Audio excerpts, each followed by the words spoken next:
Bonjour à toutes et à tous, merci de nous avoir rejoints.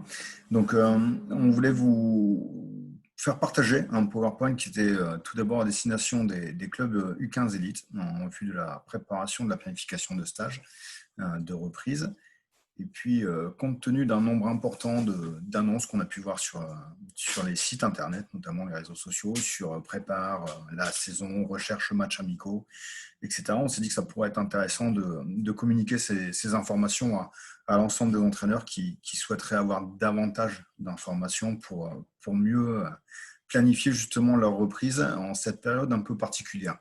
Donc, la première chose qui me semble importante de vous dire, c'est que cette présentation, c'est le résultat d'un travail d'équipe qui a associé l'ensemble des cadres techniques en responsabilité sur les différents pôles espoirs des Hauts-de-France, donc Amiens Wattignies, donc avec Benjamin, Johan, Rémi, Nicolas et Thibaut, bien entendu. Même si j'en suis le porte-parole aujourd'hui, je n'en suis pas le seul éditeur. Donc, planifier son stage ou sa reprise pour les personnes, les clubs qui n'auraient pas la possibilité de faire des stages, donc ça s'adresse à n'importe qui. Il y a des entraîneurs d'équipes de seniors qui s'entraînent une fois, deux fois, trois fois, 5 fois par semaine en fonction des besoins. Donc la première chose qui nous semblait essentielle, c'est de faire le retour sur le contexte très particulier. On a vécu 45 jours de confinement pendant lesquels certains n'ont pas du tout pratiqué. Pour certains, on a pu reprendre au mois de juin, d'autres n'ont pas repris au mois de juin. Donc, en fait, on va être au moment de la reprise, de mars à septembre ou de mars à août, en gros, à peu près avec 6 mois de coupure, soit partielle, soit totale, en fonction, bien entendu, des personnes. Si une partie d'entre eux se seront entretenus pendant le confinement, à travers des activités physiques telles que le footing, dans un périmètre bien particulier, cette pratique d'entretien a été quand même très différente de nos habitudes de pratique. Elle était particulière et surtout très incomplète au regard de ce qu'on a l'habitude de faire au basket. On a entretenu le cardio, on n'a pas fait du travail de changement de rythme, de changement de direction, de l'intensité, des sauts, etc. La reprise, déjà d'habitude, ça reste une période qui est assez particulière, après une période estivale où on a des priorités, s'amuser, se détendre, et l'alimentation et sa qualité n'est pas forcément une priorité dans ces moments-là. Je vous ferai pas l'éloge des barbecues et de tout ce qu'on peut y mettre à côté, chips, sauces, etc., qui sont déjà naturellement propices à une désathlétisation pendant la période estivale. Donc tout ça, à la suite de la période de confinement, ça appuie un peu la nécessaire adaptation que l'on va rencontrer. Alors bien entendu, pour certains, il y aura une préparation physique estivale. On sait que l'implication des gens dans ces préparations physiques, même si tout le monde dit toujours l'avoir fait, reste quand même assez aléatoire. Et que donc l'implication de chacun dans cette planification, l'adaptation que ces planifications ont besoin, fera que elle ne sera pas suffisante. Fût-elle suivie à la lettre, elle ne sera pas suffisante pour pouvoir reprendre. Enfin, il nous semblait important également d'insister sur le fait que ce soit, encore une fois, les neurosciences qui nous apprennent que tout ce qui n'est pas entretenu est perdu, ce qu'on appelle les lagages synaptiques, tous les circuits neuronaux qui ne sont pas stimulés se détruisent ou se modifient. Et de la même manière, d'un point de vue purement physiologique, tout ce qui n'est pas entretenu est perdu. Dans cette planification de toujours, il faut donc considérer, et on a pu le constater, nous, entraîneurs, en reprenant sur le mois de juin avec différents publics, et y compris les gens qui se sont très bien entraînés pendant la période de confinement, les sportifs repartent de zéro dans la pratique du basket en tout cas. Il faut donc considérer que ce qui était facile ne le sera plus forcément. Ce qu'un athlète était en mesure de faire, il ne sera peut-être plus capable de le faire. Et le souci est que le sportif par lui-même ne le sait pas et que quand bien même nous, par exemple, entraîneurs, nous avions considéré qu'il y aurait une perte importante à cause du confinement, à la reprise, nous avons été très surpris, très désagréablement surpris de cette perte et de son importance, qui était bien supérieure à ce qu'on aurait pu imaginer. Pourtant, et pour ceux qui n'ont pas perdu leur motivation, parce que pour certains c'est pareil, la période de confinement fera que il va falloir remettre le corps en action et ça va être compliqué et ils n'auront peut-être pas l'envie de faire ces efforts-là. Et pourtant, l'ensemble des sportifs ne pensent qu'à une chose, maintenant qu'on est on est en presque totale liberté, c'est de jouer, c'est de matcher, c'est de repratiquer le basket, mais pas tel que là, moi, je vais vous proposer de le faire, mais de repratiquer le basket en forme de compétition, du 1 contre 1, du 5-5, et tout ce qu'on peut trouver de plus ludique dans la pratique du basketball. Vous l'avez bien compris, le souci, c'est que les organismes ne sont pas prêts, puisque pendant le confinement, on a donc eu une perte des capacités énergétiques, qu'elles soient aérobie, qu'elles soient anaérobie, donc tout ce qui va consister en l'endurance, la répétition d'efforts courts, l'anaérobie, donc que ce soit en puissance, que ce soit en capacité. La capacité, ça va être le réservoir d'énergie, et la puissance, ça va être la capacité de l'organisme à donner de l'énergie. Donc, on a ces pertes énergétiques, on a suite à la diminution, voire à l'arrêt de l'activité, une perte de masse musculaire. Pour beaucoup d'entre nous, une prise de poids qui se caractérise par une prise de masse grasse et non pas par une prise de masse musculaire. Enfin, forcément, une perte de force, une perte de puissance, une perte d'endurance, etc., etc. On peut aussi souligner une diminution des qualités mécaniques des tendons et des ligaments qui fait qu'à un moment, les organismes ne sont pas prêts à matcher et à jouer. Donc en fait, on a une opposition entre le désir que l'on va avoir de pratiquer le basket dans sa forme ludique de compétition et notre capacité à le faire. Alors bien entendu, capacité, ça ne veut pas dire qu'on ne va pas être capable de faire le match, ça veut dire qu'on va être moins capable de supporter ces charges-là et qu'on augmente considérablement le facteur de risque de blessure.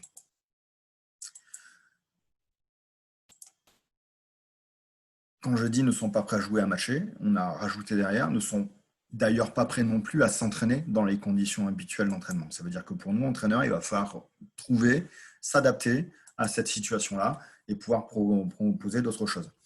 Donc, des petits rappels en termes de planification qui sont simples, mais qui au final sont pleins de bon sens. Un entraînement, une planification, ça amène d'abord une adaptation et le principe de progressivité. C'est-à-dire que ce soit dans la durée des charges, que ce soit dans l'intensité des charges, il doit y avoir une progressivité. On ne part pas à bloc tout de suite à fond. Que de la même manière, une planification d'un entraînement, ça s'individualise en fonction des besoins. Donc, les sollicitations sont adaptées aux besoins de l'individu et à sa capacité personnelle. Derrière l'entraînement est spécifique, ça veut dire que systématiquement, on a un objectif et cet objectif, il est réellement calé sur ce qu'on cherche à développer. Pour savoir ce qu'on cherche à développer, il faut donc avoir un diagnostic de départ de où on parle. Donc, processus de continuité, de sollicitation, les bienfaits de l'entraînement sont temporaires et il faut du temps pour que l'on puisse remonter. Ces effets sont réversibles, ça veut dire qu'il faut qu'on puisse calculer une fréquence d'entraînement, etc. Et enfin, l'idée, c'est d'avoir un entraînement qui soit varié, qui soit ludique, parce que, comme on a dit tout à l'heure, on a décroché pendant plusieurs semaines, voire plusieurs mois, et que là, il faut remettre le pied à l'étrier, et que remettre le pied à l'étrier, ça va passer aussi par des stades de douleur, etc. Donc, il faut compenser ce côté un peu souffrance par un côté ludique, un côté amusant, un côté animation qui me redonne le goût de l'effort.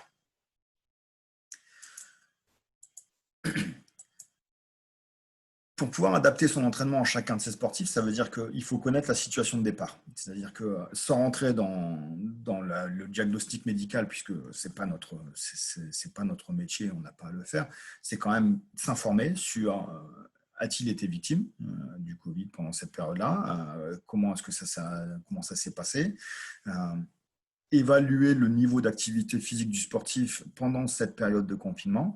Est-ce qu'il s'est entraîné? Si oui, combien? Et en faisant quoi? Parce que de la même manière, ça peut être de la posturo, ça peut être du gainage. Il y en a qui ont fait de la course, essentiellement de la course. Enfin, voilà. Qu'est-ce qu'ils ont fait comme sport? Y a-t-il eu une prise de poids pendant le confinement? Donc, ça reste toujours délicat, il faut l'amener proprement. Comment se sent-il au moment de la reprise? C'est-à-dire que dans quel état se trouve le sportif? Est-ce qu'il est en forme? Est-ce qu'il n'est pas en forme? Est-ce qu'il est motivé? Est-ce qu'il n'est pas motivé? Est-ce qu'il a une appréhension? Est-ce qu'il a de l'enthousiasme? Est-ce qu'il a envie d'y aller? Voilà. Est-ce que ça va être difficile pour lui de reprendre les baskets? Voilà. Et est-ce qu'il a des besoins? Est-ce que lui, il ressent des besoins particuliers? Donc, ce questionnement-là va permettre de structurer un peu le stage ou les entraînements de reprise. Bien se préparer, ça veut dire qu'il faut bien considérer que repartir de zéro, ça veut dire qu'on a tout à refaire en termes de charge physique pour pouvoir supporter les entraînements. Et donc, il y a un gros travail de proprioception. On sait que les chevilles, les genoux sont très fortement sollicités dans un sport à pivot comme le basket, un changement de direction. Donc, il va falloir travailler sur des échelles de rythme, faire du travail de reprise d'appui, de pilotage d'appui. Derrière, mettre en place des protocoles de prévention, justement, sur les chevilles, les genoux, pour ressolliciter les articulations, remettre les tendons en action, remettre de la synovie dans les articulations, etc., etc. Le travail de coordination et dissociation, c'est-à-dire recréer des connexions entre le cerveau et l'ensemble des membres, être capable de coordonner les actions, être capable de les dissocier, le bras, les jambes, la gauche, la droite, enfin, toutes ces petites choses-là qui n'ont pas été forcément stimulées pendant les semaines d'arrêt, et donc pouvoir reprendre là-dessus. Bien entendu, redonner du foncier, puisque c'est une priorité. Il va falloir qu'on redonne de la caisse et du volume pour pouvoir mieux récupérer, pour pouvoir mieux supporter les charges, pour pouvoir mieux rentrer dans sa saison et supporter sa saison. Et puis, bien entendu, tous les muscles posturaux, etc., qui, en cours de sédentarisation, ne sont pas forcément sollicités tels qu'ils l'ont été et qu'il faut remettre là aussi en action. Protocole d'étirement, bien entendu, parce que on a besoin de retrouver de la vitesse cyclique, parce qu'on a besoin de, voilà, encore une fois, on s'est sédentarisé, donc on a perdu beaucoup de qualités, notamment des qualités de souplesse qui sont nécessaires. Il faut également qu'on réapprenne à s'entraîner, donc à se contrôler son engagement en période de reprise, être capable de contenir son enthousiasme, qui parfois peut être débordant. Le calcul des charges semble prioritaire. Il faut absolument qu'on soit capable, dans ce moment-là, de bien, je reviens sur ce qu'on disait tout à l'heure, bien comprendre que le sportif ne sera pas en mesure de faire ce qu'il faisait avant la période de confinement, que quelque chose qui était facile pour lui va devenir plus dur, donc va consommer plus d'énergie, va le mettre beaucoup plus en danger. Dans ce calcul des charges, comprendre que donc les athlètes seront beaucoup plus sensibles aux situations d'exercice, ils vont y mettre beaucoup plus d'énergie et donc forcément, il va falloir gérer ça. De la même manière, ces capacités de récupération, on parlait de l'aérobie tout à l'heure, qui est capitale dans le processus de récupération et y compris au cœur des séances, la capacité à refaire de l'énergie après un effort de sprint par exemple, cette récupération-là, elle est altérée. Il faut donc la redévelopper. Il faut donc comprendre que quand avant on faisait 20 minutes de tir en course, par exemple, l'organisme était prêt à y supporter. Aujourd'hui, il ne sera pas prêt à y supporter. Donc, il va falloir y aller progressivement, que dans la séance, l'organisme va moins bien récupérer, qu'entre les séances, l'organisme va beaucoup moins bien récupérer, d'autant plus qu'on avait, notamment sur le pôle U15 Elite, pris l'habitude des bains froids, des Véno+, et que les protocoles sanitaires nous empêchent d'avoir accès, recours à ces choses-là. Les rouleaux de massage, soit chacun a le sien, et dans ce cas-là, on peut faire. Si c'était un partage d'équipement, ça, c'est pas possible, en tout cas aujourd'hui. De la même manière, l'intensité et la durée vont devoir être évaluées en permanence, c'est-à-dire que vous allez prévoir, par exemple, de faire 15 minutes de traversée de terrain à faible intensité. Vous allez voir que très rapidement, les organismes ne tiennent pas. Et là aussi, il va falloir être capable d'individualiser, c'est-à-dire être capable d'arrêter, par exemple, le joueur ou la joueuse intérieure qui est en difficulté à répéter ces efforts-là, alors que d'autres sont peut-être beaucoup plus à l'aise sur le truc et elles vont pouvoir poursuivre un peu l'activité. Donc, être capable de s'adapter, encore une fois, en durée, en intensité, en rappelant tout à l'heure le principe de progressivité. La fatigue, j'amène beaucoup cette notion de fatigue, la fatigue, elle sera donc forcément énergétique. On a vu tout à l'heure, il y a beaucoup moins d'énergie dans notre organisme. Donc, il va falloir redévelopper cette capacité à fournir de l'énergie. Sauf qu'elle n'est pas qu'énergétique. La fatigue, elle va être musculaire. On va être beaucoup plus vite courbaturé, beaucoup plus en difficulté. Les tendons, les ligaments vont beaucoup plus souffrir de tout ça. Donc, il faut là aussi être très vigilant. Et bien entendu, puisque je vous disais, reconnecter son cerveau à son organisme, on va solliciter énormément le système nerveux à lui refaire faire des choses qu'il n'avait plus l'habitude de faire. Donc là aussi, on va amener une fatigue nerveuse importante. Être capable de se concentrer sur des objectifs d'entraînement, c'est pareil, ça va fatiguer beaucoup plus vite qu'on l'était avant. Là, on avait une capacité de concentration qu'on avait entraînée, développée. Il va falloir repartir là aussi de zéro et être capable d'essayer d'évaluer ça. Donc, ce qu'il faut faire sans être donneur de leçons et donneur d'ordre, c'est être clair dans ses objectifs d'entraîneur. C'est une situation de reprise. Notre objectif doit donc être de permettre aux gens de reprendre la pratique. C'est une reprise de saison. Le but est de permettre aux gens de vivre leur saison en intégralité. Il faut bien être d'accord, puisque je me suis moi soumis à cet exercice-là, de replanifier ma reprise, qu'on a envie de tout faire parce qu'on sait les besoins d'une saison et d'un match pour pouvoir être performant rapidement. Sauf qu'on ne va pas pouvoir rattraper ce retard-là et surtout pas sur une semaine de reprise. Donc, il va vraiment falloir prioriser les objectifs de travail. Il va vraiment falloir être capable de se dire, ben voilà, là on démarre au 17 août par exemple, notre premier match il est au 20 septembre, j'ai un mois de préparation, ils ne sont pas prêts à jouer, donc déjà je ne fais pas de match de préparation au 21 août par exemple, 5 jours plus tard, parce que je les mets en danger obligatoirement. Donc je repère ma date de reprise, je repère la quantité d'entraînement, enfin tous les outils nécessaires à la planification individuelle, où est-ce que je place mes matchs amicaux, et surtout comment je vais les jouer, puisqu'à un moment, il faudra effectivement bien se préparer à matcher, mais là où, par exemple, avant, j'avais tendance à faire jouer certains joueurs 30 minutes, 35 minutes, 40 minutes, il faut bien comprendre que là, il ne les tiendra pas sans se mettre en danger ces 30-40 minutes. Donc, il va bien falloir organiser l'effectif autrement, les rotations autrement. Le match amical, peut-être pas le faire en 2x20 ou 4x10, mais le faire en temps réduit, avec des rotations supplémentaires, bien veiller à prendre ces temps morts pour que les gens puissent récupérer, enfin, etc., etc. Il va falloir planifier ces choses-là. Une reprise, c'est de permettre aux pratiquants de reprendre en toute sécurité. Et c'est pour ça qu'il est important qu'ils reprennent en club et non pas sur les playgrounds, etc., puisque l'appel de la compétition va être plus fort et de manière durable. Encore une fois, le but est de lancer une saison et de faire en sorte que ça dure. Les championnats de football qui ont repris, par exemple, dans le milieu professionnel, démontrent un taux de blessure qui est beaucoup plus important que sur les saisons passées, alors que ce sont des gens qui sont professionnels et encadrés par des professionnels. Donc, mettons tous les outils de notre côté, sachant que d'une manière générale, une préparation physique de reprise qui est ratée, c'est une blessure assurée, soit immédiatement, soit dans les semaines et dans les mois qui suivent. On le sait bien, en règle générale, si on rate son mois d'août, ça commence à casser au mois d'octobre. Voilà. Mais ça peut casser beaucoup plus vite. Donc, tout ça nous amène à une responsabilité. J'y reviendrai après. En gros, l'ensemble des spécialistes, j'en suis pas un, dans ce registre de la préparation physique, disent c'est 4 à 6 semaines de travail pour pouvoir récupérer ce qui a été perdu. Et 4 à 6 semaines, c'est 4 à 6 semaines bien planifiées. Si vous vous entraînez une fois par semaine, ce n'est pas 4 à 6 semaines qu'il va falloir, c'est beaucoup plus de temps que ça. J'ai pris l'exemple des U15 élites, puisqu'encore une fois, cette présentation leur a été d'abord destinée. On a une reprise au 17 août pour la majorité des clubs. On a un premier match de championnat qui va arriver au 20 septembre. Or, si on calcule 6 semaines, il faudrait que le premier match de championnat soit au 28. Ça veut dire qu'on va reprendre en compétition avant d'avoir obtenu, regagné l'ensemble de ses qualités de base. On est bien de base. Donc, là aussi, ça va nous amener à une vigilance, bien entendu, s'il y a reprise, parce qu'aujourd'hui, on est encore dans le doute, on est resté sur les dates prévisionnelles, mais si la reprise se fait comme prévu au 20 septembre, il y a donc une situation de danger sur laquelle il va falloir que l'on soit vigilant et ça nous amène à nous une responsabilité, encore une fois, en tant qu'entraîneur, par rapport à la gestion et la préparation de nos effectifs. Si on fait une formule stage, c'est plus simple, on a plus de temps, donc on va réussir à dissocier une partie de préparation physique, de prévention, de protocole de prévention et une partie basket.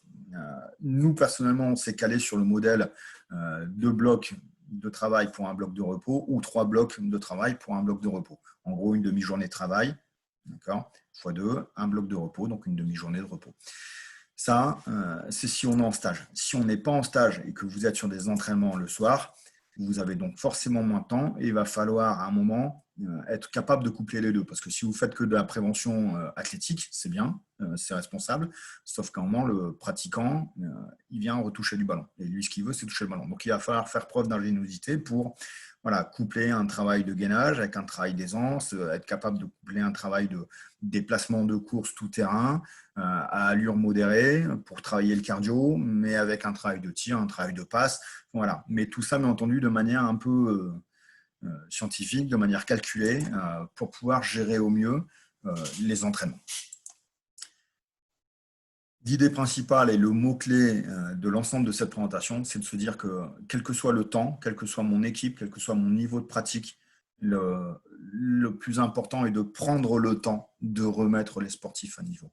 Et qu'encore une fois, on ne rattrapera pas des mois sur une semaine, ou sur 2 semaines, ou même 3 semaines. Il va falloir du temps. Ce qu'il ne faut pas faire, les dangers, c'est à fond, tout de suite, longtemps. C'est-à-dire que si vous pensez que vous allez pouvoir faire sprinter vos joueurs tout de suite, c'est faux. Si vous les mettez à bloc de suite sur de la répétition de bondissement, des tirs en course, des traversées de terrain, etc., des marquages courts mais à intensité maximale, il y a un moment où vous augmentez le facteur de risque, les organismes ne sont pas prêts, je me répète, mais c'est important. Donc, pas de à fond, tout de suite, longtemps. Voilà, gestion des charges, prioritaire. Donc, comme je disais, éviter les répétitions de bondissement. Donc, saut à la corde avec du saut, c'est pareil. Vigilance sur le protocole saut à la corde. Répétition de sprint, j'en ai parlé. Forcément, on va avoir envie de préparer notre collectif. Donc, on se dit, bah oui, mais si je joue d'ici fin août, comment je le fais? Il faut qu'on soit capable de remettre encore une fois le pied à l'étrier et donc résister à la tentation de faire du 5-5, du 1 contre 1, des choses comme ça. Il y a d'autres choses à faire avant, de manière ludique, de manière intéressante pour les joueurs et les joueuses, mais en contrôlant. Faire la même chose pour tout le monde, c'est le danger également. Je parlais tout à l'heure de l'intérieur et de la menace de jeu, le truc classique et conventionnel, mais encore une fois, il va falloir s'adapter forcément au profil, à la physionomie de la joueuse, à sa physiologie et aussi à ce qu'elle a pu faire encore une fois de son confinement. Il y a des gens qui sont plus prêts à récupérer plus facilement et d'autres sont vraiment très loin derrière. Donc, il va vraiment falloir prendre le temps nécessaire. Je reviens toujours sur cette phrase-là, j'en suis désolé, mais c'est ça. Et pour rappel, les sportifs repartent de zéro.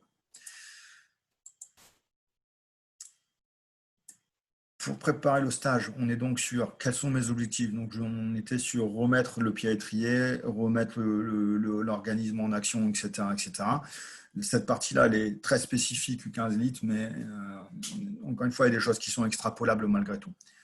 Pour les U15, l'idée, elle est pour nous d'harmoniser les contenus avec ce qu'on va faire sur le pôle. C'est qu'on soit capable de travailler ensemble sur les 2 semaines de reprise avant le mois de septembre, entre la reprise club et la reprise pôle. On a 15 jours de travail. Si on les met en synergie, ça va être beaucoup plus intéressant parce que ça permettra d'avoir une préparation qui sera renforcée parce qu'on fait les mêmes choses et on répète les mêmes choses. De la même manière, on l'optimise puisqu'on est moins pressé, puisqu'on ne va pas essayer de concentrer sur une semaine ce qu'on va mettre sur 2 semaines. Donc, on a vraiment le temps là de préparer le collectif pour pouvoir préparer les premiers matchs de championnat. Ça nécessite une harmonisation de planification, ça nécessite de l'échange. Ça évite aussi la dispersion, de se dire, voilà, là, je fais de la prep physique, là, je fais de la technique, là, je fais du tactique, à vouloir tout faire pour pouvoir préparer l'individu. À un moment, on est un peu court. Ça veut dire aussi harmoniser les protocoles de prévention. Ça, au niveau des clubs, ça peut être un truc entre les équipes. Comment est-ce qu'on harmonise les protocoles de prévention et comment est-ce qu'on mutualise les compétences des uns et des autres. Harmonisation des protocoles d'étirement. Encore une fois, côté capital, idéalement, il faudrait sortir des séances d'entraînement, mais on sait aussi que les gens ne le font pas hors de séances d'entraînement, donc il faut réellement le mettre dedans. Donc avec, au niveau du pôle, les préconisations, c'est des étirements balistiques en début de séance, voilà, avec des mouvements qui permettent de garder du rythme, etc. Et en fin de séance, sur un moment de récupération où il faut prendre le temps, on a besoin de s'aérer la tête, etc. Des étirements passifs qui sont longs et qui permettent vraiment de se concentrer sur la posture. Harmonisation des procédés de récupération, c'est-à-dire que la récupération partie intégrante de l'entraînement, la multiplication des entraînements, comment est-ce qu'on fait pour récupérer au mieux, pour encore une fois remettre l'organisme dans les meilleures dispositions au fil du temps. Harmonisation des formes collectives, si bien entendu on a une logique et chacun tire dans le même sens, on ira beaucoup plus vite à pouvoir recréer un collectif qui va permettre d'être performant dès la reprise. En termes de contenu de stage, de la même manière, on a des gens qui sont arrêtés pendant plusieurs semaines, donc il faut retrouver des repères techniques, il faut qu'ils retouchent le ballon. Encore une fois, ceux qui savaient faire, ils ne sauront peut-être plus le faire. Voilà. Les acquis d'une année de travail peuvent peuvent être détériorés. Donc, ça va être de retrouver du maniement de ballon, de retrouver des sensations dans le dribble, dans la passe, dans le tir, de retrouver des structures d'appui, donc démarrer, s'arrêter sans se mettre en danger, changer de direction sans se mettre en danger, partir en dribble, les aspects réglementaires, voilà, être capable de reconnecter le cerveau aux unités motrices. Voilà, tout ça dans la sécurité du pratiquant, bien entendu. Donc, les chorégraphies, les formes de jeu à 5 contre 0, sans opposition, pas de vitesse, donc toujours pareil pour la sécurité. Donc, on met personne en face, on est sur la récitation d'espace, de spacing, d'intention, on mémorise les choses à vitesse modérée pour ne pas répéter des grandes courses, des sprints, etc. C'est vraiment de ce qu'on va appeler plus loin dans l'exemple de la chorégraphie. Pour la reprise du pôle, pardon. Pour la reprise du pôle, on sera vraiment sur se connaître. L'idée, le fil rouge de la semaine, ça va être d'amener cette connaissance de soi pour pouvoir performer. Si je veux préparer ma saison, sur quel point fort je vais appuyer, sur quoi je vais appuyer ma performance. Pour certains, le tir, pour d'autres, la passe, l'intelligence de jeu, la vitesse, la défense. Voilà. Et ça passe par une auto-évaluation, un diagnostic de ses compétences. Et donc, ça sera la première semaine de reprise pour nous, Paul. Ça peut être intéressant de pouvoir le faire en club aussi pour commencer ce travail-là, voilà, créer le lien coach, joueur et joueuse, pour pouvoir adapter ses contenus aussi. Parce que je vais identifier mes joueurs, je sais aussi quels sont les besoins prioritaires, sur quoi je vais pouvoir travailler très vite dès la reprise pour pouvoir, encore une fois, être performant, parce qu'on est quand même là pour regagner en performance. Et au niveau du pôle, puisqu'on veut éditer les fiches objectifs des joueurs, on sera typiquement dans cette logique-là. Là aussi, n'hésitez pas à vous rapprocher de nous pour qu'on puisse échanger autour de ça. Donc, des exemples de contenu de stage. C'est également travailler sur l'entraînabilité. Les gens ne se sont plus entraînés depuis plusieurs semaines, plusieurs mois. Il faut donc reprendre des automatismes d'entraînement en termes de concentration sur des objectifs à atteindre, sur des consignes données par l'entraîneur, être capable de reprogrammer le changement. C'est-à-dire que là, c'est les gestes automatisés qui vont revenir. Donc, je tirais comme ça. D'un seul coup, je veux remettre mon coup de là. Je refocalise mon attention sur quelque chose de particulier. Être capable de se connecter à son corps, c'est-à-dire reprendre des sensations par rapport à la fatigue, par rapport à je perds mes sensations, voilà, être capable de reconnecter. Donc, faire le lien aussi entre le pourquoi je fais les choses, donner du sens à ce qu'on fait, c'est-à-dire une phrase qu'on utilisait beaucoup et qu'on va très vite réinjecter, c'est ne le faites pas parce que le coach le demande, faites-le parce que vous avez compris à quoi ça sert. Pourquoi vous faites cet entraînement-là? Pourquoi vous faites un protocole de prévention cheville? Pourquoi le gainage à ce moment-là, c'est important? Pourquoi sur les étirements, vous allez y mettre vraiment beaucoup d'attention et beaucoup de cœur? Pourquoi il faut faire de la VMA à ce moment-là, etc., etc. Être acteur de son projet d'entraînement, ça veut dire je ne subis pas, voilà, je reprends le rythme et je me remets dedans et je suis acteur. C'est-à-dire que je n'attends pas que tout soit descendant et que ça vienne du coach. Bien entendu, par rapport aux consignes sanitaires, ça veut dire que j'arrive forcément à l'heure, en tenue, puisque les vestiaires resteront fermés. C'est aussi reprendre les habitudes de bien se préparer, de bien mettre ses lacets, de la paire de baskets adaptée, le respect des gestes barrières. C'est-à-dire que là, il va y avoir une éducation à faire aussi. Comment est-ce que dans l'entraînement, même si aujourd'hui la reprise n'est plus limitée en effectif ou en contenu, on peut rebasculer sur de l'opposition, etc. Comment je maintiens des gestes barrières dès que j'en ai la possibilité en entraînement. On a l'habitude de checker, il faut qu'on ne check plus. Dans les colonnes, on est collé, là, il va falloir qu'on se disperse un peu. Voilà. Comment je mets en place tout ça? Bien entendu, on était déjà dans la prévention. Vous savez, chacun sa bouteille d'eau et non pas une bouteille d'eau pour toute l'équipe, comme c'est le cas en match dans certains clubs. Chacun vient avec sa propre bouteille d'eau, pas d'échange de bouteille d'eau, pas d'échange de chasuble, pas d'échange de quoi que ce soit dans la mesure du possible. Et puis, bien entendu, redonner des repères de récupération, d'alimentation pour pouvoir reprendre le rythme, encore une fois. Profiter de ces stages pour pouvoir redécouvrir les protocoles, redécouvrir ou découvrir pour certains ou certaines les protocoles de prévention, les protocoles d'étirement, etc., etc. Dans la planification du stage, donc j'insiste sur le côté situation exceptionnelle. Bien entendu, ça c'est ce qui en découle aujourd'hui en fonction des contraintes actuelles. Peut-être que d'ici la reprise au 17 août, ça aura changé. Mais en tout cas, c'est redécouvrir le protocole sanitaire, s'entraîner dans les conditions particulières, comme je le disais juste avant, pour cause de Covid. Donc, il faut absolument mettre en place un protocole sanitaire à l'interne du club, être capable de communiquer autour de ça, les gestes à conduire, donc comment on se salue quand on arrive, le briefing, les espaces, comment est-ce qu'on les identifie, euh, pas d'accès au vestiaire, donc pas de douche. Aujourd'hui, ça change complètement la pratique et notamment sur les stages. Euh, les joueurs arrivent en tenue, repartent en tenue, euh, et puis une distanciation au niveau des affaires pour que on puisse, voilà, chacun pose ses affaires dans un espace bien défini et on évite au moment de la boisson, etc., des contacts trop proches. Le principe de distanciation physique s'applique, donc même si, comme je disais, même si on a aujourd'hui la capacité de se faire des passes, de mettre de l'opposition, d'avoir cette proximité quand on court, etc., pourtant, il faut qu'on réapprenne à entraîner autrement, nous, dans notre posture d'entraîneur. Et là aussi, pour l'avoir essayé au mois de juin, c'est compliqué. C'est-à-dire qu'on a tendance à manipuler les joueurs pour leur faire sentir des choses, pour les placer. Ben là, il faut qu'on garde cette distanciation. Dans l'échange, là, il va y avoir une distanciation physique, mais elle sera aussi sociale. C'est-à-dire qu'on n'a pas la même relation en étant à 3 mètres d'un joueur que quand on vient lui parler à côté. Et ça, ce sont nos habitudes d'entraînement. Et ben, il faut qu'on se prenne en main là-dessus. Comment on se positionne dans les colonnes, ce que je disais, être capable de prendre des repères dans les colonnes quand on est en attente, et ben on n'est pas collé aux joueurs juste à côté. Et vous verrez que très rapidement, les joueurs se repositionnent comme si de rien n'était et communiquent côte à côte, etc. Donc il faut beaucoup veiller à ça au mois de juin. Sur les entraînements que j'ai conduits, j'étais souvent obligé de rappeler aux joueurs distanciation, éloignez-vous, etc., etc. Forcément, tout ce qui concerne le lavage des mains, avant, après la séance, c'est obligatoire. Pendant la séance également. Dans notre rôle d'éducateur, voilà, faire en sorte qu'un joueur qui se touche en permanence le visage, lui signaler, faire en sorte qu'il se lave les mains parce qu'il y a un prêt de matériel quand même, on va se passer le ballon. Donc voilà, il y a tous ces protocoles-là qui sont à mettre en œuvre.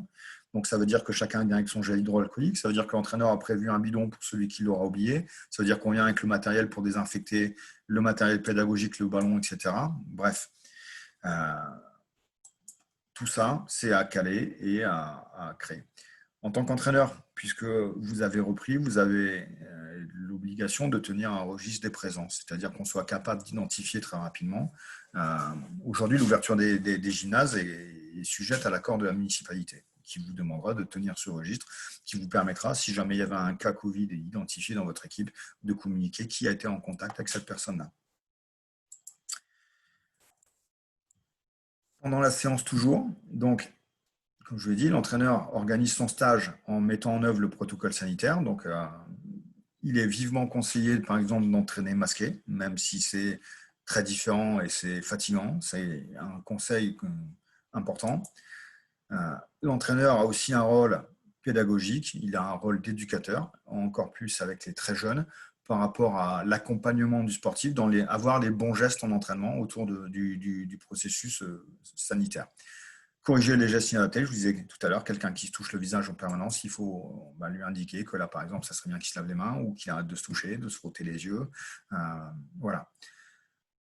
Votre rôle d'entraîneur, c'est de vérifier aussi que chaque joueur a sa licence au moment de la reprise. On parle de reprise, donc là, les licences sont disponibles.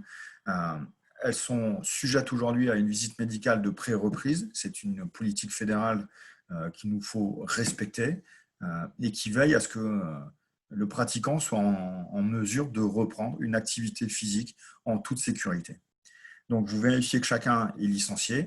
À chaque entraînement, le joueur ou ses parents, en fonction de l'âge des joueurs, fait l'auto-questionnaire médical par rapport à est-ce qu'il a eu, il a indiqué par la suite, mais est-ce qu'il a eu des signes anormaux de fatigue, une toux sèche, perte de goût, d'odorat, enfin l'ensemble de ces choses-là.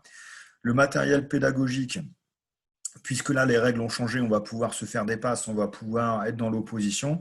Il va donc y avoir des transmissions de ballons. Vous devez donc désinfecter votre matériel avant la séance et après la séance. D'accord ? Et ça, pour moi, dans ce côté éducatif, les joueurs participent à ça. Ce n'est pas vous qui vous coltinez le lavage. Il y a une responsabilité. Chacun partage les tâches et ça permet d'être plus efficace et ça permet aussi de responsabiliser les gens. Plus que jamais, l'hydratation est capitale. Il fait chaud, c'est l'été, c'est la reprise. Les organismes ne sont plus habitués à fournir de l'effort. Il faut veiller à l'hydratation. Donc, pensez à mettre les pauses boissons, pensez à laisser les joueurs aller boire dès qu'ils ont soif, veillez à ce qu'ils consomment leur bouteille d'eau et bien entendu, pas d'échange de gourdes, de bouteilles d'eau dans tout ça. Je disais, prévoir, ça veut dire pas d'échange de chasubles, ni dans une séance d'entraînement, mais ni entre les séances d'entraînement. Les chasubles sont lavés systématiquement entre eux. Les séances, bien entendu, pour des raisons sanitaires. Et là aussi, on connaît nos habitudes de fonctionnement dans les clubs. Ce n'est pas toujours le cas de cette pratique-là. Donc là, il faut vraiment du vigilant là-dessus. Le questionnaire médical dont je vous parlais avant chaque entraînement, le sportif, ses parents, fait preuve de responsabilité vis-à-vis des autres et se pose ces petites questions-là. Est-ce que j'ai fait de la température? Est-ce que j'ai eu des frissons? Est-ce que j'ai eu des difficultés respiratoires?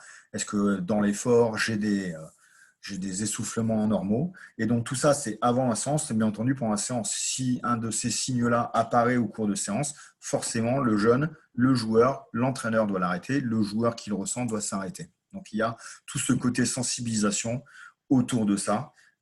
Et principe de précaution, bien entendu.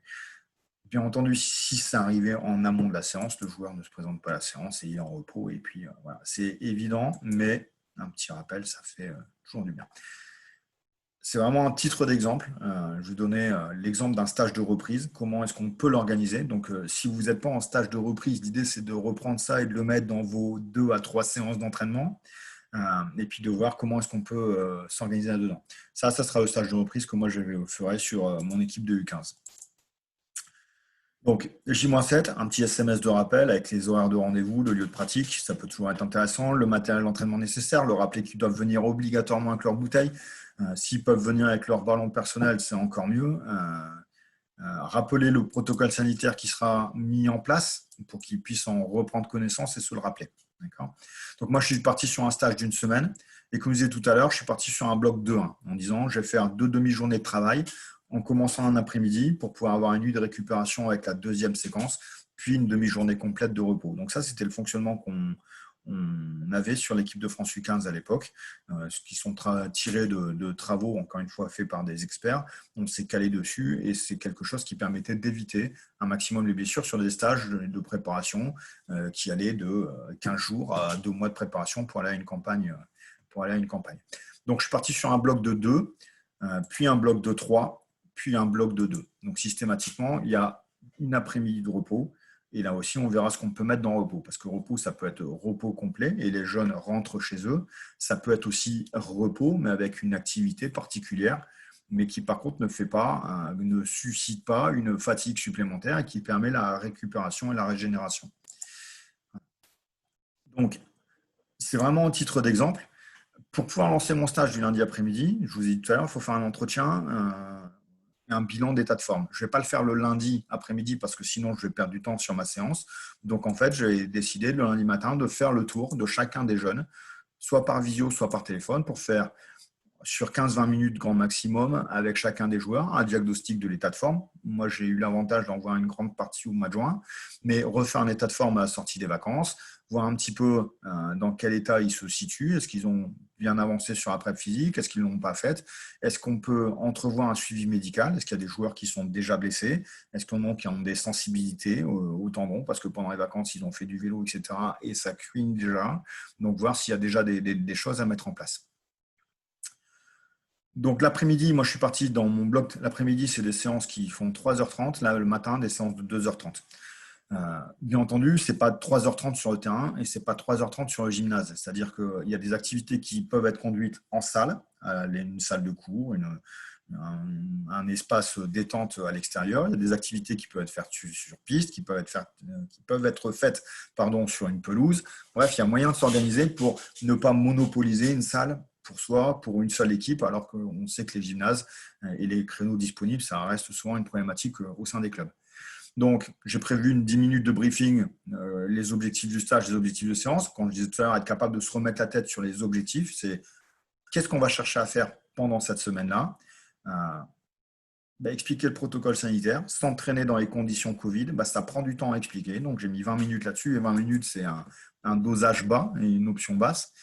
Derrière, forcément, lavage des mains et désinfection du matériel. J'ai mis 5 minutes puisque tout le monde participe. Donc là, on sera plutôt au gel hydroalcoolique, même parce que je pense ils se laisseront laver juste avant l'arrivée à l'entraînement. On remettra quand même un lavage de main, plus une désinfection du matériel avant le début de séance. Donc 5 minutes là-dessus. Forcément, je le mets déjà sur chacune des séances, en début de séance et en fin de séance, sachant encore une fois qu'on peut se laver les mains aussi pendant la séance, autant de fois qu'on le veut ou autant de fois que nécessaire. Les objectifs de séance sur les autres, donc le briefing de début, donc j'ai mis 5 minutes sur chacune des séances. On sait que 5 minutes, ça passe très vite. On a souvent tendance à parler beaucoup aux entraîneurs. Je suis resté sur 5 minutes sur chacune des séances. Puisqu'il y a briefing, derrière, il y aura débriefing. Sur débriefing, j'ai mis 15 et j'ai mis 15 sur chacune des séances puisque la volonté est de faire participer les gens. Ce n'est pas 15 minutes de débriefing où le coach parle et s'écoute parler et les jeunes font semblant d'écouter. C'est 15 minutes de débriefing collaboratif où les jeunes ou les moins jeunes reviennent sur la séquence, sur leur vécu, sur ce qu'ils ont ressenti, sur ce dont ils ont besoin, ce qui va permettre d'adapter aussi les séances suivantes. Donc 15 minutes de débriefing participatif. Derrière, 20 minutes de protocole cheville, 20 minutes parce qu'il faut l'expliquer. Certains le connaissent, d'autres, il va falloir leur expliquer. Donc, l'accompagnement, c'est un protocole qui dure 10 minutes. Donc, sur les autres séances, il est à 10 minutes. 20 minutes la première fois pour pouvoir expliquer. Derrière, j'ai prévu 45 minutes de pilotage d'appui. Donc, vraiment une vraie orientation. Je fais 10 stages, donc on va différencier préparation physique et pratique du basket. 45 minutes de pilotage d'appui, proprioception, tout un travail de prévention et je reprends des sensations de course. À l'issue de ça, 30 minutes de travail technique. Je vais vous développer un peu ce que je compte mettre dedans, mais c'est vraiment un titre d'exemple. Et puis 30 minutes de travail de tir. On est sur du tir de plein pied et pas d'effort. Derrière, 15 minutes de protocole d'étirement. Donc là aussi, à réexpliquer 15 minutes d'étirement passif, les accompagner sur la respiration, sur le positionnement. Et ces 15 minutes d'étirement, je les ai mis sur chacune des séances.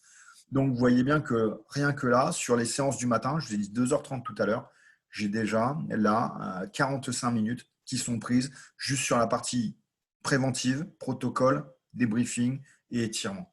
Donc en fait, sur mes 2h30, là, j'ai déjà 45 minutes, donc il me reste 1h45 de travail sur chacune de ces séances. Donc 1h45 de gymnase en gros, si besoin. Le mardi matin, mais avant le mardi matin, pardon, à la fin de la première séance et avant le début de la deuxième, etc., il va falloir systématiquement, je vous disais, évaluer le niveau de fatigue ressenti. Comment le sportif se sent. Est-ce qu'il fait la séance? Est-ce qu'il la fait entièrement? Est-ce que je dois l'adapter sur certains secteurs? Voilà, le ressenti de la fatigue nerveuse, musculaire et énergétique. Sur la deuxième séance, pareil, je suis parti sur matin sur 40 minutes de proprioception, pilotage d'appui et j'ai rajouté de la posture, travail de posture, donc du gainage, des choses comme ça pour remobiliser les muscles profonds. 40 minutes de travail technique, donc reprendre du contact avec le ballon. Et là, je mets 15 minutes de VMA. Il faut que je sois capable d'identifier où est-ce qu'il se situe en termes d'aérobie par rapport aux valeurs que j'avais l'année dernière. Où est-ce qu'ils en sont là? Est-ce qu'ils ont perdu et de combien ils ont perdu? Est-ce que certains ont réussi à maintenir à travers l'exercice de cardio qu'ils ont fait pendant le confinement et pendant la prep estivale? Est-ce que certains l'ont augmenté? J'ai un peu plus de mal à y croire. Je suis arrivé au bout de mes 2h30 de séance. Je vous disais tout à l'heure, j'ai 2h30 le matin. Là, étant donné que j'ai un test VMA, ils seront rincés. Donc, en fait, elle sera plus courte. Donc, je vais faire 30 minutes d'intervention, mais je l'ai mis derrière parce que je veux absolument qu'ils s'étirent derrière le test VMA. 30 minutes d'intervention de nutrition pour pouvoir parler du repas qu'il va y avoir derrière. Là, le lendemain, on va passer la journée ensemble. Il va y avoir 2 séquences d'entraînement. Le repas du midi doit être adapté. Donc ici, cette intervention nutrition a pour but de préparer le repas du mercredi. Le mardi, pour autant, on mange ensemble. Je ne leur ai pas donné d'informations particulières. Je leur aurais juste dit, venez avec votre gamelle puisqu'on mangera ensemble.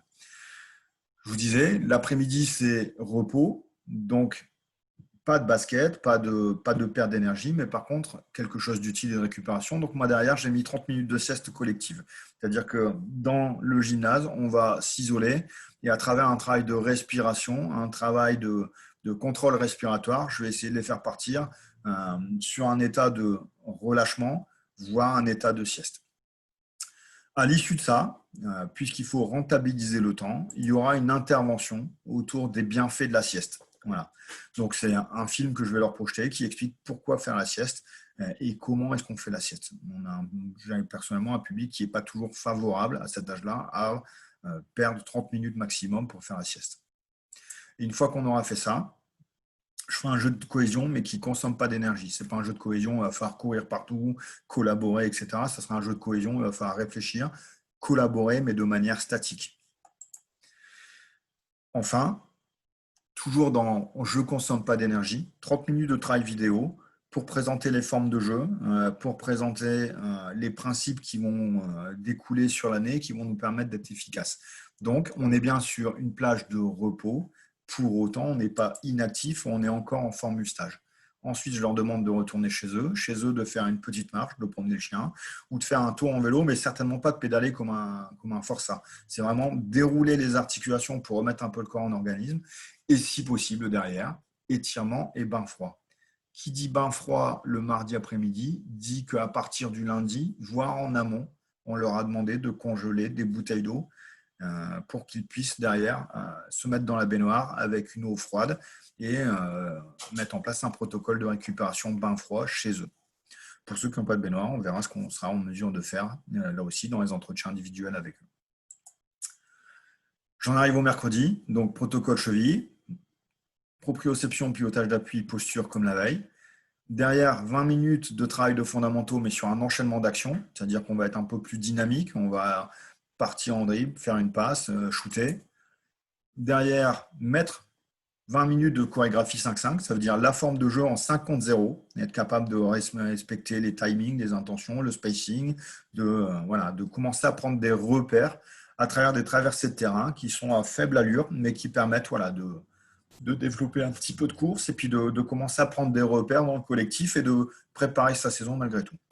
Et enfin derrière, 20 minutes de tir en rythme cette fois-ci. Repas collectif en fonction de ce qu'on avait vu la veille, donc observation du coach, etc., accompagnement. 30 minutes de sieste, là aussi en fonction de ce qu'on a fait la veille. Puis derrière, puisqu'on n'est pas prêt à reprendre tout de suite une activité physique, on vient de manger, on vient de se reposer, donc là il faut se remettre tranquillement. J'ai prévu de mettre 1 heure à 1h30 de séance vidéo. Cette séance vidéo-là, elle sera plus orientée sur un film, par exemple Les yeux dans les bleus ou quelque chose comme ça, qui a plus une vocation à restimuler la motivation, j'ai envie de vivre des choses, le côté, ça peut être un film, Coach Carter, enfin, il y a beaucoup de choses à imaginer autour de ça. L'après-midi, donc on a déjà fait du travail de prévention le matin, donc là je suis parti sur un travail de mobilité articulaire, sur un protocole mis en place par le préparateur physique du Pôle Espoir. Derrière, du travail d'aisance statique, pas de perte d'énergie à traverser du terrain, à bouger en permanence. C'est du dribble sur place, des enchaînements d'actions. Ça demande quand même de l'énergie de faire tout ça. Nerveuse, mais aussi calorique.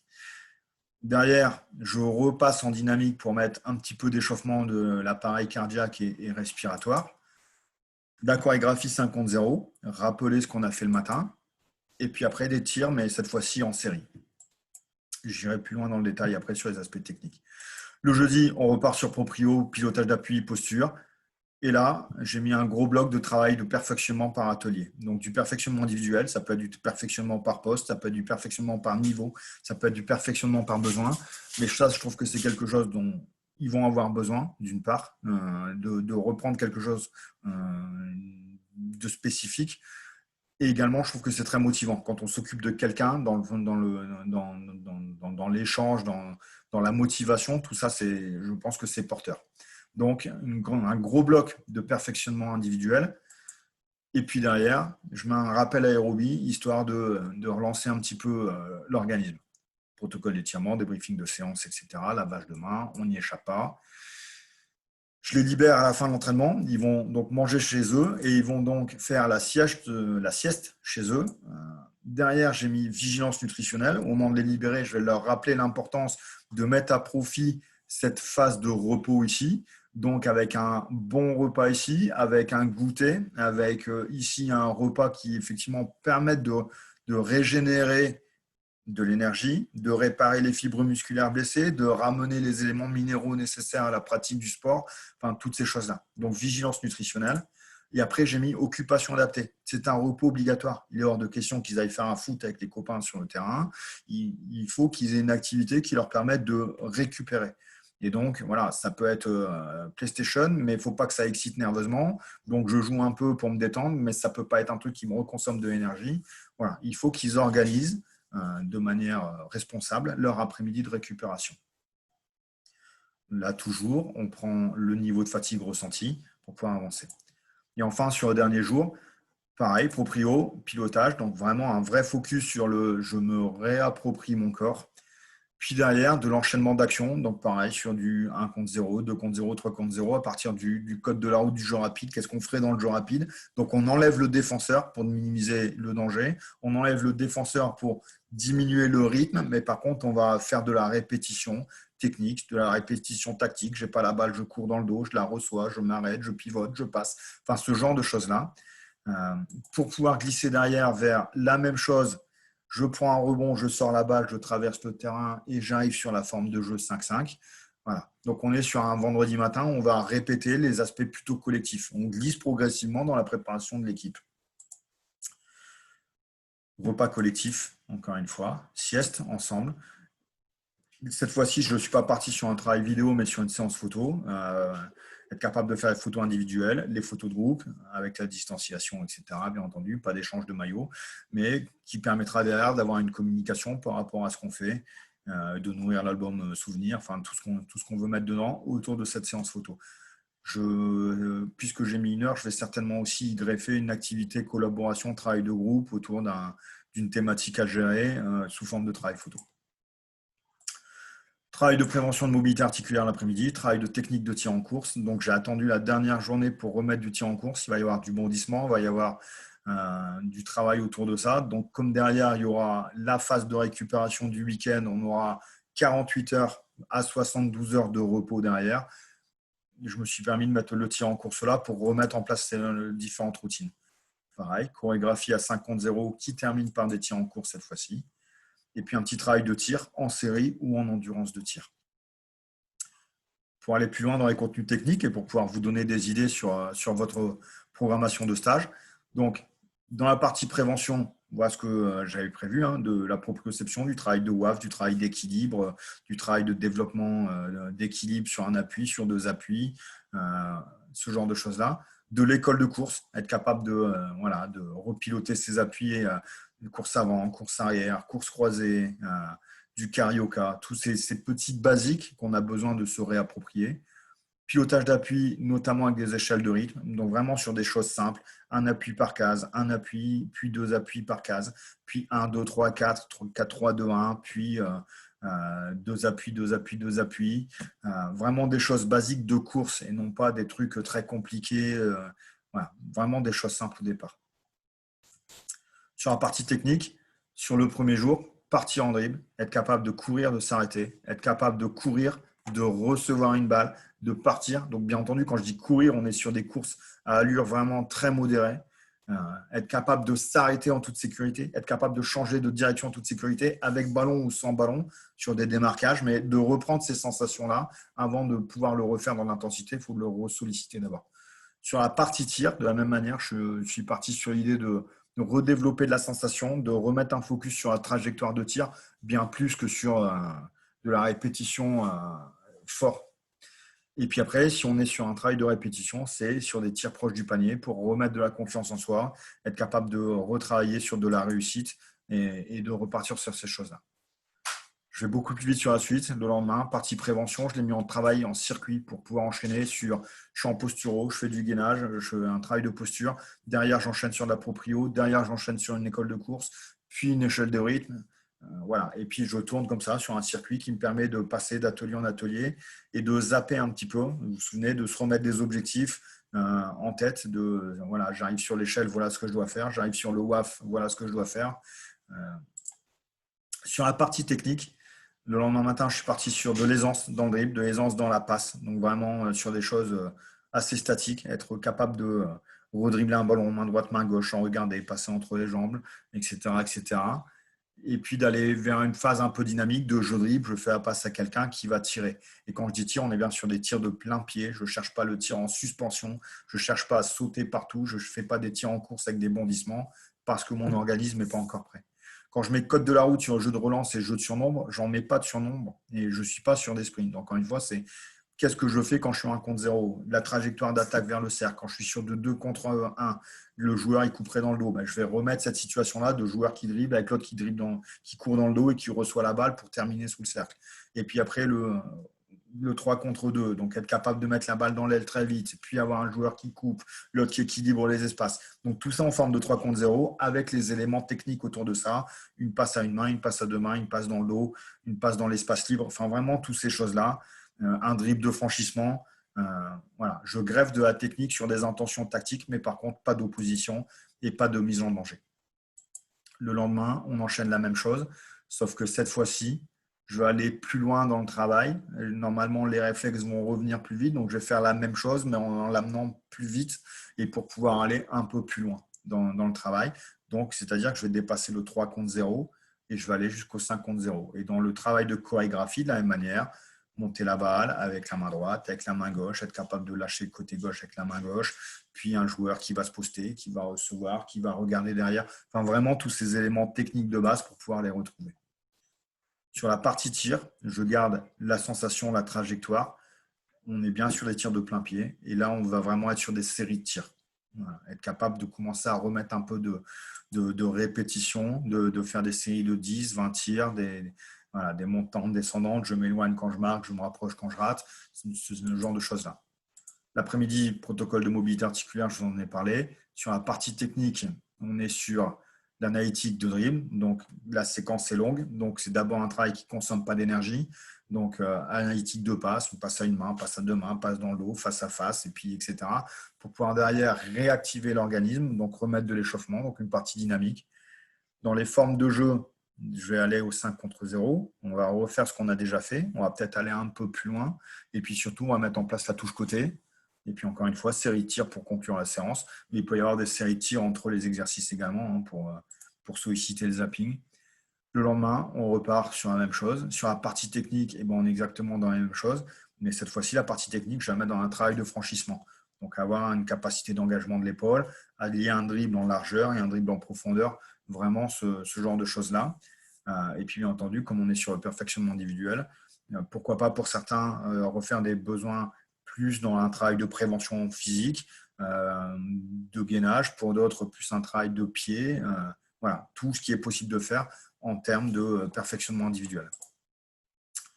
Et enfin, pour terminer le vendredi, on est donc sur la même chose, répétition, répéter, reprendre du contact avec son corps. Voilà. Aisance dans le dribble, aisance dans la passe, perfectionnement du tir, chorégraphie à 5 contre 0, et cette fois-ci, je mets la touche fond. Donc en fait, on répète et on va toujours un tout petit peu plus loin, un tout petit peu plus vite, un tout petit peu plus loin. L'après-midi, protocole de mobilité articulaire, et je termine sur routine de tir en course, c'est-à-dire que là, être capable de retrouver de la structure d'appui. Donc, c'est un travail d'école de course avec une montée de genoux qui est synchronisée à une montée de bras. Ça va être de travailler sur des variétés de lâcher, donc sous le cercle, faire du mic and drill pour pouvoir avoir le tir crochet, avoir cette ouverture de la main pour le lay-up. Voilà, être capable d'utiliser la planche, de travailler sans la planche, ce genre de choses-là.